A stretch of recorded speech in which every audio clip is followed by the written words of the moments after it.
Parit 4 Sungai Haji Dorani. Itu dia. Sudah sampai.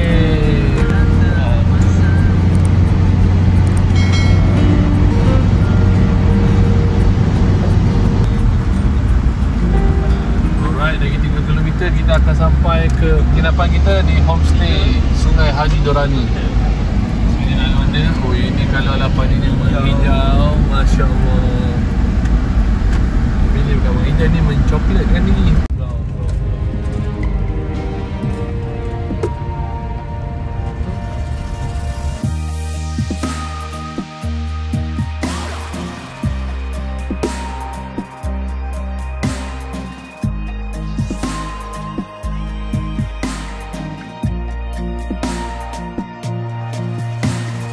Okey, Assalamualaikum warahmatullahi wabarakatuh. Bersama saya AA di dalam rancangan Rare TV. Kita berada di homestay Sungai Haji Dorani. So, sekarang ni saya berada di titian dia. Kita berada di entrance homestay Sungai Haji Dorani yang berada di Sabak Bernam. 1 tahun dah lebih dia tidak beroperasi kerana apa? Isu COVID-19 ni. Jadi apa pun kita cuba nak buat review di tempat ni. Since kita tengah buat satu liputan untuk kita nak membantu memberi makan golongan warga emas dan juga anak-anak yatim, memberi makan under Projek Pelangi. So kita nak tengok apa yang ada di sini. Apakah keunikan penginapan di homestay Sungai Haji Dorani.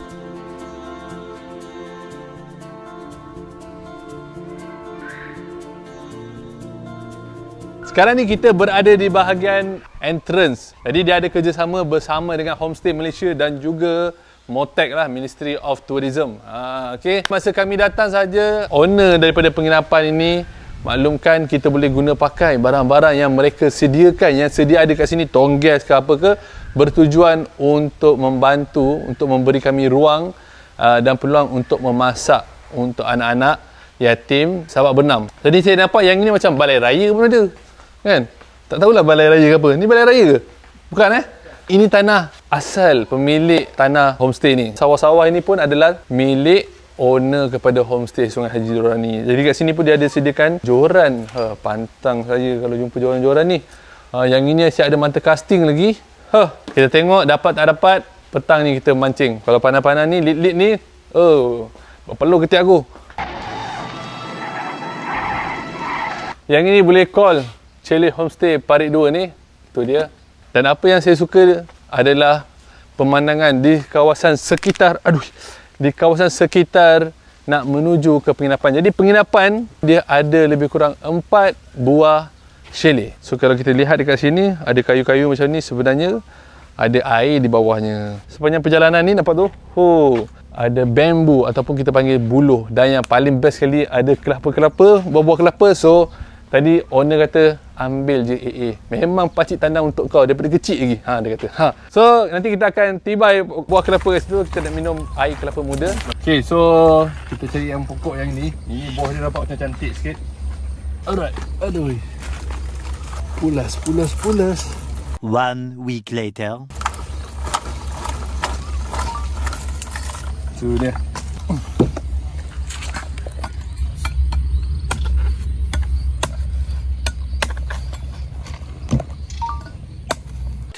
Thousand years later.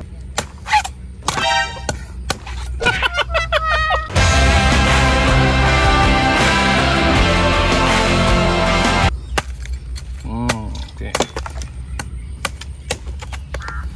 Inilah dia bila amatur buka kelapa.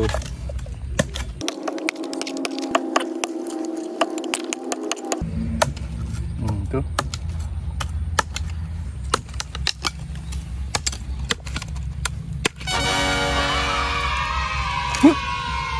Alright, dah sudah berjaya dibuka. Jom kita nak cari pot untuk kita minum.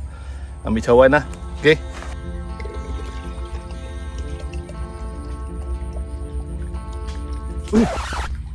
Bunyi dah banyak. Melimpah. Bismillahirrahmanirrahim. Jadi itulah dia pengalaman yang rare yang kami dapat ketika menginap di homestay Haji Dorani ni. Minum air kelapa sambil layan pemandangan sawah tu, memang rasa feeling dia macam dekat kampung. Itulah dia suasana yang kita boleh dapat di penginapan ini. Jadi penginapan yang pertama ni dan juga penginapan yang kedua, saiz ataupun ruang penginapan dia sama. Cuma bezanya hanyalah nombor 2 ada aircon, satu tak ada aircon. Jadi harga dia berbeza. Penginapan yang pertama RM110 sahaja untuk satu malam dan boleh memuatkan lebih kurang 4 ke 6 orang dalam satu keluarga dalam satu masa lah. So memang ada sentuhan rumah Melayu. Tapi saya tak tahu lah rumah Melayu yang mana satu. Kan sebab rumah Melayu sini banner dia ada macam-macam jenis. Jom kita masuk. Jadi setiap bilik dia akan bekalkan kunci macam ni. Alright. So ini adalah bahagian dalam paling utama keselesaan untuk orang-orang Islam. Untuk bersolat disediakan arah tuju kiblat ke mana untuk menunaikan solat. Itu paling utama. Travel juga keutamaan adalah mendirikan solat. Dan kalau kita lihat dekat sini dia ada beri kita kettle, alright. Okey, lepas tu ada 2 cawan dan juga ubat nyamuk dan ada 2 plug. Okey, selalunya diselenggara dengan baik. Cumanya ketika ini dikatakan sudah setahun tidak beroperasi due to COVID-19. Maka macam inilah keadaannya. Apapun masa kita datang dia dah kemaskan bilik nombor 2 untuk penginapan kami. Ada TV, disediakan TV. Dan juga ada plug point lagi. Lepas tu yang ini adalah Swiss tandas. So inilah rupa tandas dia. Mungkin berbaloi untuk RM110 untuk satu rumah, satu malam. Okey. Jadi boleh dikongsi untuk 4 ke 6 orang lah. Selesa lah macam ni. So ini dia punya...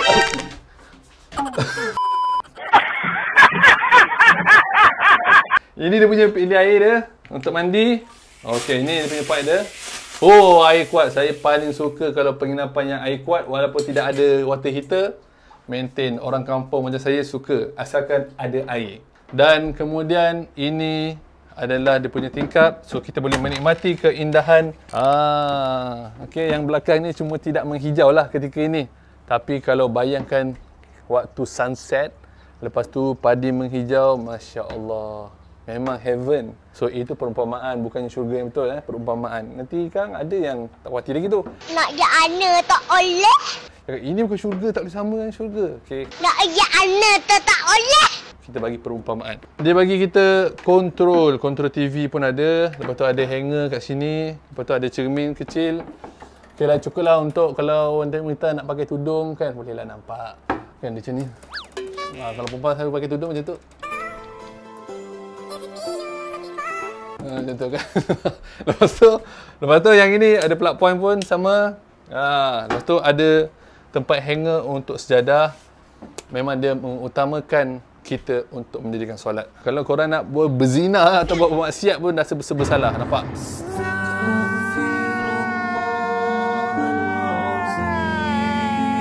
Bagusnya orang-orang yang sebegini. Dia alert dengan keperluan orang-orang Islam yang ingin mengembara ataupun travel. Alright, yang ini ada satu lagi tingkap. Saya suka betul lah tingkap-tingkap orang Melayu ni. Tu dia boleh nampak ruang beranda untuk lepak-lepak, nak main carom ke kan, nak melakukan musyawarah ke ataupun nak makan dalam dulang ke kan, masak-masak, makan dengan seisi keluarga memang terbaik. Kalau saya tak ada masalah dengan penginapan macam ni. Saya suka pelbagai experience, type of experience. Kadang-kadang mungkin dari segi fasiliti penginapan dia average type, average, tapi suasana sekeliling. Jadi kalau anda nak datang ketika padi menghijau, kena call owner dulu, cakap saya nak dapatkan suasana yang indah yang ada padi yang sedang menghijau. Then call, then book. Dan kemudian kita nak tengok bilik yang pertama. Jadi ini bilik pertama, dia bagi kita tilam saja. Ada 2-3 bantal dan juga ada selimut. Dan yang paling penting sekali, ada tingkap. Okey, yang ini tingkap, ini pandang ke belakang lah selalunya. Macam tu. Sejuk bang. Serius sejuk. Macam ni kan. Aduh, sedapnya, mendamaikan. Bila angin menderu, dia bergeser dengan buluh-buluh ni, bunyi sangat soothing. Sangat mendamaikan. Kalau kita rasa stressful kan, dekat KL tu boleh lari sekejap. Dekat Sabak Benam ni tak sampai, lebih kurang 2 jam je dah sampai dah sini. Yang seterusnya, yang ini biliknya hanya kipas dan ada lampu. Okay, ini kipas gantung macam ni je lah. Saya teringatlah kampung nenek saya kalau kipas macam ni. So ada satu lagi tingkap yang sini pun juga kita boleh menikmati keindahan dekat bahagian belakang.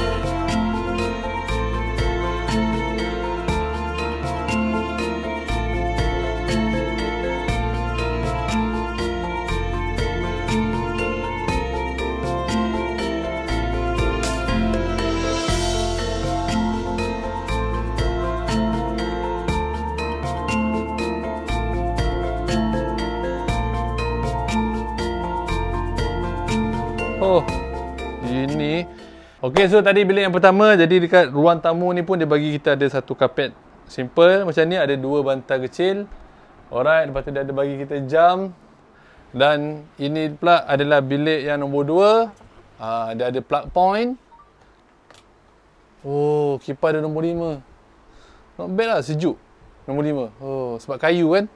Bilik yang berunsurkan kayu, so dia sejuk. Ada 2 tingkap juga. Dan juga katilnya, katil queen, dan ada 3 bantal dan juga 1 selimut. Ada lampu satu, ada kipas dan tak ada tempat hanger lah dalam satu bilik ni. Itu dekat bahagian dalam penginapan homestay kita yang pertama. So ini ruang beranda dia, jadi memang selesa macam tu. Kalau kita nak duduk malam-malam santai-santai kan, ambil makanan, duduk dengan family kan, kita BBQ ke.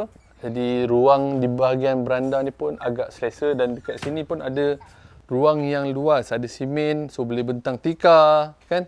Macam kami bawa table terus. Kat sini pun dah disediakan table, so tak perlu nak risau. Okey, jom tanpa melengahkan masa, ini dia penginapan homestay yang kedua. Dia sediakan juga tong sampah, so janganlah membuang sampah merata-rata. Tolong untuk semua rakyat Malaysia, jagalah tanah air kita ni dengan baik. Kerana apa? Kalau kita jaga image Malaysia ni dengan bagus, ia mampu menjadi sumber pusat pelancongan lah, dan juga tarikan kepada orang luar untuk datang. Mudah-mudahan selepas COVID-19 dah reda, kita boleh menaikkan balik kembali industri pelancongan negara. Ibarat harap punya harap, jangan sampai terus meniarap. Karam Singwalia, TV3. Alright, jom kita ke penginapan nombor 2 pula. Harganya RM130. Jom kita tengok. Wah. Okey, apa yang berbezanya? Rupanya bukan sekadar peti ais, bukan sekadar aircon sahaja, tapi dia sediakan juga kita dengan peti ais. Okey, peti ais dia berfungsi lagi. Okey. So itu dia sediakan peti ais. Lepas tu dia bagi kita 2 cawan dan juga kettle dia. Okey, kettle dia lebih cantik. Dan juga ada tisu. So ini RM130 apa yang anda dapat. Dan juga anda dapat ada kerusi untuk duduk dan juga meja kampung macam ni. Ya Allah, ini kalau macam saya balik Felda, rumah sepupu ke rumah nenek saudara ke apa ke kan, yang dekat Felda macam ni lah gaya dia. Dan dekat sini pun dia sediakan kita, dia bagi kita tingkap. Lepas tu ada tong sampah. Macam tu pun boleh. Wow. Kita tengok dia punya tandas dia. Adakah sedikit berbeza daripada RM110? So inilah dia tandas dia, sama juga. Okey, dia berikan kita baldi, gayung dan juga tandas, ada pipe mandi. Alright. Jadi yang ini RM130, cermin dia lebih besar. Daripada cermin yang tadi. Okey, dan ini dia bagi kita plug point juga. Tapi saya pelik yang ini TV dia agak sedikit kecil. Berbanding yang tadi tu. Di TV dia kecil sikit.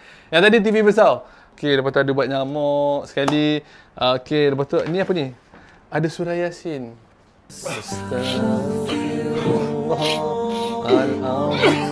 Kita lihat kat sini, inilah bilik yang pertama. Berbeza dengan tadi bantal hanya 3, yang ini ada 4 bantal. Tapi tilam maintain sama. Dan dibagi lagi kita lapik tilam yang ada lebihan. So boleh menginap dekat sini. Cukup-cukup saja. Dan juga dia bagi kita hanger. Dan tempat gantung yang lebih proper untuk RM130. So kita buka yang ini. Allah tak boleh buka. Sebab apa? Ada kemah tempat basuh pinggan tadi. Okey, yang ini kita dapat melihat seluas mata memandang pemandangan indah di sekitar homestay Sungai Haji Dorai ni. Astagfirullahalazim. Pelupa. mak masak apa mak? Kau jangan nak cakap mak kau turun sekali masak. Macam itulah. Okey, ini bilik yang kedua. Jadi apa yang saya boleh cakap kan, hanya satu aircon ni saja dia dah boleh menyejukkan satu ruang rumah nombor 2 ni. Duduk dalam ni pun sejuk je. Ya Allah, macam beriman je kan. So dekat sini bilik yang nombor 2 yang ini juga 2 bilik.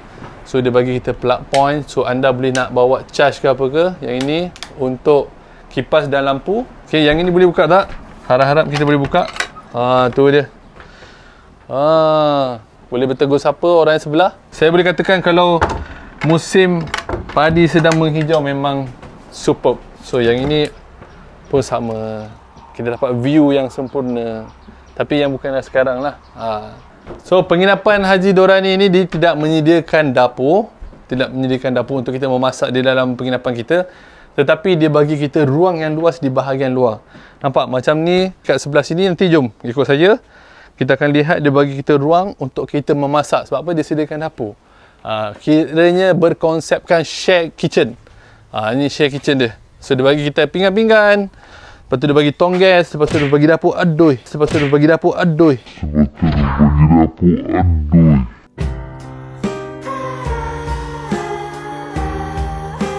Okey, lepas tu dia bagi lagi tempat nak basuh pinggan dan yang paling penting ianya berfungsi. Nampak tu. So dia dah sediakan juga seperti ruang kerusi tempat duduk yang macam ini pun ada style ala gazebo. So ini tempat BBQ dia bagi dan setiap ruang ini dia sediakan kita tong sampah. Dan inilah rumah nombor 3 yang lebih besar. Okey, tapi rasanya berkunci tu maknanya belum keluar lagi. Okey, yang ini ada tetamu lah. Ini antara rumah yang lebih besar berharga RM300. Okey, yang ini adalah rumah nombor 4 yang berharga RM150. RM150. Jadi tangga dia lebih berbeza. Tangga dia ada jubin dulu. Okey, dah jumpa jubin baru naik jumpa kayu. Okey, jom kita masuk. Ternyata lebih luas. Memang lagi cantik. Okey, jadi ini dia. Dia ada kipas, ada lampu 1, 2 dan juga ada meja yang sebegini dia beri kepada kita dan ada kettle dan 2 cawan atau 2 ubat nyamuk, ada plug point dan ini lampu tandas. Okey, dan juga ada hanger diberikan dan extension. So kat sini ada ruang shelf. Okay, yang dibuat sendiri, DIY. Okey, cermin tetap sama, cermin. Teringat saya cermin dekat mana? Semasa saya dekat asrama penuh. Dan di sini dia bagi 2 plug point dan juga TV, maintain sama dan dia berikan kita kerusi. Untuk kita nak layan, nak tonton TV. Ya Allah, sedapnya. Okey, cuma yang saya kenal pasti adalah tidak disediakan aircon. So dia ada ada 2 tingkap. So ini bilik yang pertama. Okey, so yang ini adalah kelebihan dia dari segi view, side view dia yang lebih awesome. Ini lagi lah kalau kehijauan tanah ni yang kering kontang ini lagi indah menawan. So saya rasa dekat ruang luar tu boleh kita gunakan ruang ini untuk memancing sepat ke kan? Memancing haruan ke, puyuh ke.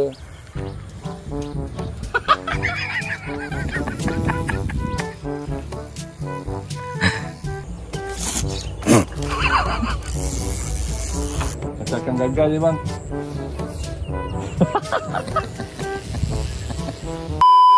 Ada lampu. Lampu dia just lampu yang orang kata cukuplah untuk suami dan isteri berdua-duaan. Okey, yang ini ada tilam single. Lepas tu dia ada bagi toto lagi dan juga dia ada bagi 1 2 3 4 5 6 7. Ada 7 bantal dan juga 1 selimut dan 1 toto. Dan satu lagi bilik. Inilah dia bagi katil. Bukan katil, dia bagi tilam queen dan ada hanger 1. Sini pun ada hanger. Nampak? Okey. Dan di sini pun ada tingkap untuk kita layan scenery. Nampak?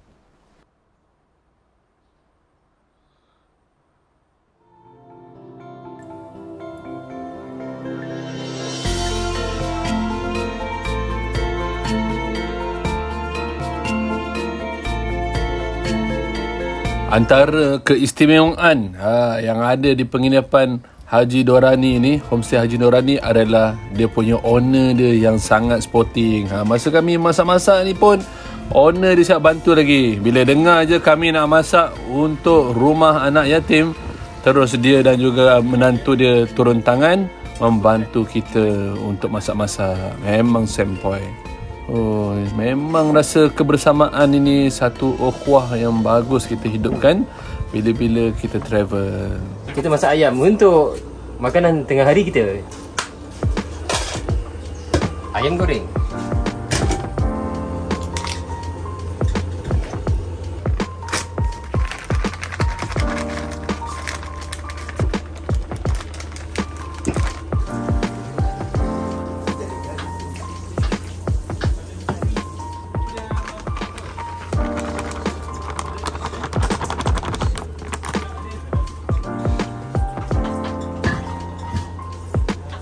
Hari ni resepi tak ada special sangat.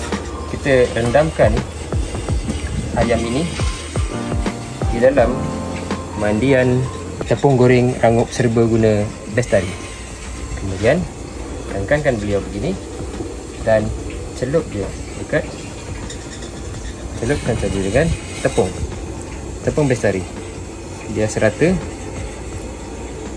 dan pastikan semuanya kena. Terbalikkan beliau dan sepatutnya kita ada, yelah, tak ada apa kemudahannya, sepatutnya kita ada yang lebih besar sedikit daripada ni, tapi tak apalah, ini je yang ada.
Patut cari pisau jahat, tak ada. Pisau jahat dah orang pakai.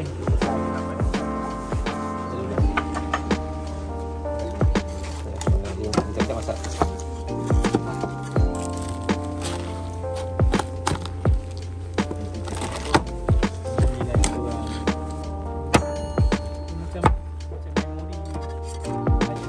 Aduh. Kenapa? Aku ikut saya aku, bukan saya kau. Salah sini beda ni. Saya aku lepas. Kejobos. Jauh.